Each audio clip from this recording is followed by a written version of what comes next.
کیا آپ جانتے ہیں کہ سمندر کی گہرائیوں میں ایک ایسی پوشیدہ جنگ لڑی جا رہی ہے جس کے بارے میں دنیا کو بہت کم معلوم ہے؟ آج ہم پردہ اٹھانے جا رہے ہیں نارکو سب مرینز کی اسی حیران کن اور خطرناک دنیا سے۔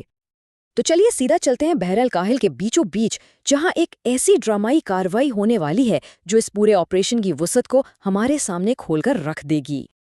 ایک امریکی مرین پیٹرول طیارہ آسمان میں اپنی معموری کی گشت پر ہے۔ اچانک نیچے نیلے پانیوں میں ایک عجیب سا سایہ ان کی توجہ کھینچتا ہے۔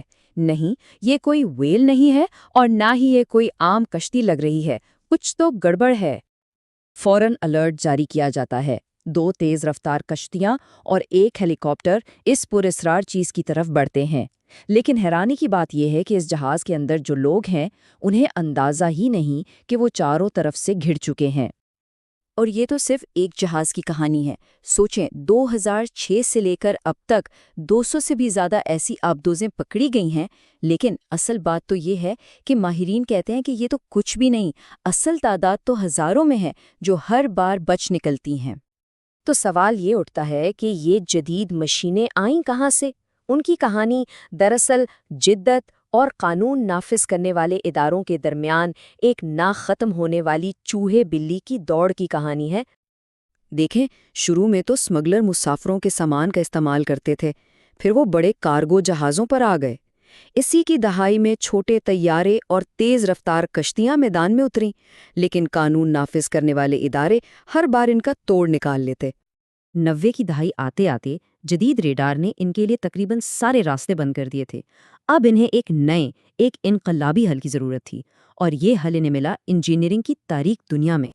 انہیں ایک ایسے بھوت جہاز کی ضرورت تھی جو ریڈار کی پکڑ میں نہ آئے، گشتی ٹیموں کی نظروں سے بچ سکے اور بھاری مقدار میں اپنا زہریلا سامان منزل تک پہنچا سکے۔ اور حل تھا یہ، فائبر گلاس سے بنی اور زیادہ تر پانی کے نیچے سفر کرنے والی یہ آبدوزیں تقریباً نظر ہی نہیں آتی تھیں، اور ان کی کارگو اٹھانے کی صلاحیت نے تو جیسے پورا کھیل ہی بدل دیا۔ یہی وجہ ہے کہ ان کا وجود سالوں تک ایک گہرا راز بنا رہا۔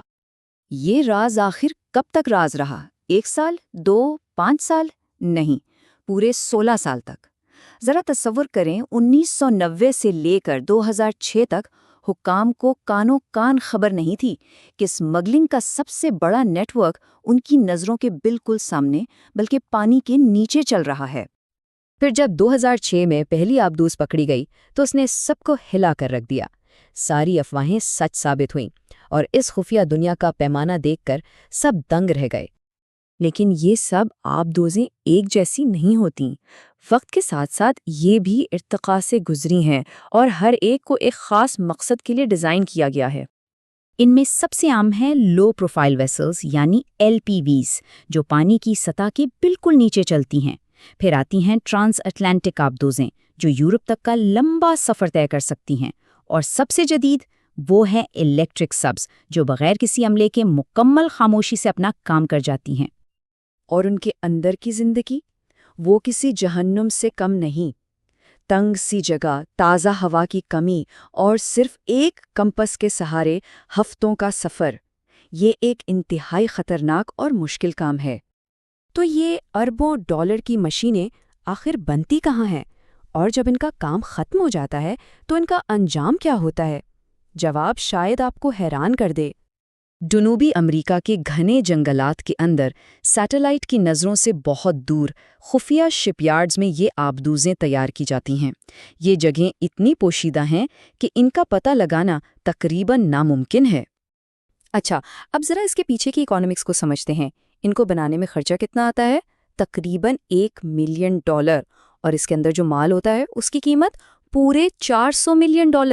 اب آپ خود ہی سوچیں، اتنے بڑے منافع کے سامنے $1 ملین کی آبدوز کو ایک ہی سفر کے بعد سمندر میں ڈبو دینا کوئی بڑی بات نہیں رہتی۔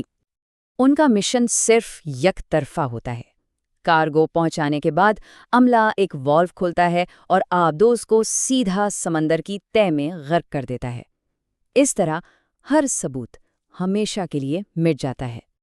لیکن کیا ایک آبدوز کے ڈوبنے سے یہ جنگ ختم ہو جاتی ہے؟ نہیں، بالکل نہیں۔ یہ تو اس بہت بڑے نیٹ ورک کی صرف ایک چھوٹی سی کڑی ہے جو ٹوٹتی ہے۔ آسکر مورینو، ریکارڈو جیسے ذہین انجینئرز کی گرفتاری ایک بہت بڑی کامیابی ہے۔ یہ ہمیں اس خفیہ دنیا کے اندر جھانکنے کا موقع دیتی ہے، لیکن ساتھ ہی یہ بھی بتاتی ہے کہ یہ نیٹ ورک کتنا بڑا اور کتنا پیچیدہ ہے۔ اور یہی سب سے تشویشناک بات ہے، ہر کامیابی کے باوجود جدت کا یہ سلسلہ رکتا نہیں اور منشیات کا بہاؤ جاری رہتا ہے۔ تو آگے کیا جنگل میں کہیں خاموش بغیر پائلٹ کے ڈرون آبدوزیں پہلے نہیں بن رہی ہوں گی؟ ٹیکنالوجی کی جدت کی کوئی حد نہیں ہے۔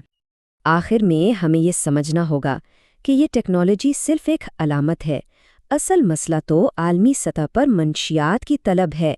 جب تک یہ طلب موجود رہے گی، کیا یہ خطرناک چکر کبھی واقعی رک پائے گا؟